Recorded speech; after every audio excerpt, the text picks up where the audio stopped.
All right, so we've had snakes, small horses, owls, you name it, on the show. Yep, but a first today for Critters Uncaged. Say hello to Patty, the chicken, and Shannon, Reedy, education specialist over at Miller Park Zoo. So Patty here has a very important role there at the zoo. Oh, absolutely, she's an educator.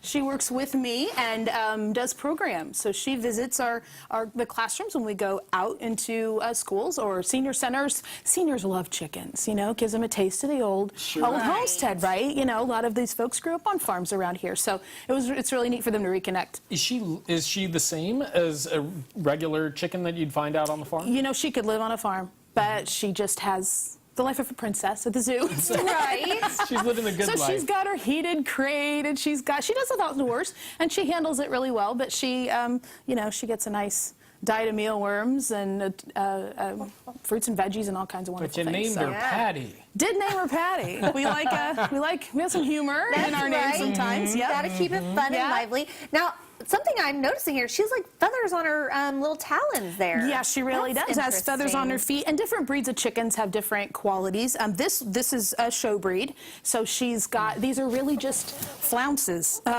They're decorations that were bred into this breed. So she's cool. She's a black Cochin. They were developed in China and brought over in the late 1800s to Queen Victoria, which where a lot of those westernized animals came from Asia to Queen Victoria. She was kind of all their age, right? So everybody gave her gifts, and this was one of those gifts. She just loved them, so that's cool. They took off. Does she lay eggs?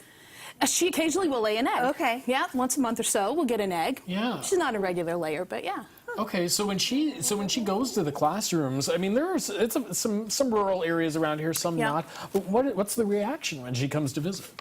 Really exciting. You think, oh, it's just a chicken. But most people have never encountered a chicken. I would dare say maybe you haven't before today, or maybe few. You know, so it is one of those animals that's rare, but she's great because she's a familiar animal. It's not scary, not startling. She's tactile, so people can touch.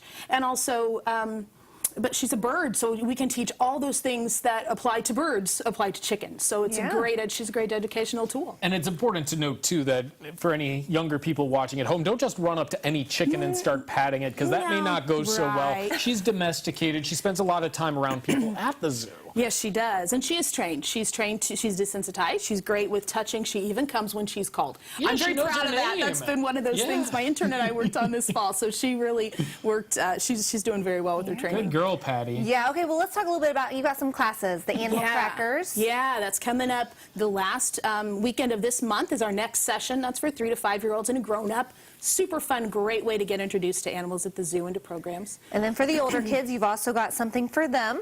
Yep, we have Zoo Explorers class coming up on Martin Luther King Day. Any kids that are out of school can sign up to come to a class at the zoo for a couple of hours and hang out. Very fun. So it's probably important to register in advance for these, or just come and show up? No, you need to register in advance, and you can find all that information for registration on our website. Oh, which we're looking at right now. And we should not forget those grown-ups, because we do have an adult class. We do that 4 times a year. Our next one will be the last Saturday afternoon in January. I almost said December. I'm not in January yet. Also in February. And Patty will be present at that next adult class. We're going to talk about animal training. Fun. And so she's going to be one of our representatives where she'll help us learn how we train animals at the zoo. Well, you know what I love about those classes, too, is that it's an opportunity. You take a lot of volunteers. We do. And so that's an opportunity to kind of see what it's like. Yeah, and you can meet Patty and maybe some of the other animals and see if maybe that's a thing that you can do, spending a couple hours. Absolutely. It's a great way for people to get that a taste of that, you know, really get close to the animals. People love animals, and they say it, and it's a break from everyday life. Yeah, so do you have lots of kids coming and visiting now that, you know, it is winter months, but you are still open? We are still open, and I have to say, you know, the last couple of days have been sparse, but, you know, people love to come out. It's a great way to break the monotony of the winter, that's for sure. Oh, so true. Totally. Yeah, and you can see everything that the Miller Park Zoo has to offer on their website, and we'll connect you there at ciliving.tv. And don't forget about those classes. We'll put that information on there, too. Thanks. Yeah. Shannon, thanks. Chicken patty. Hey, you have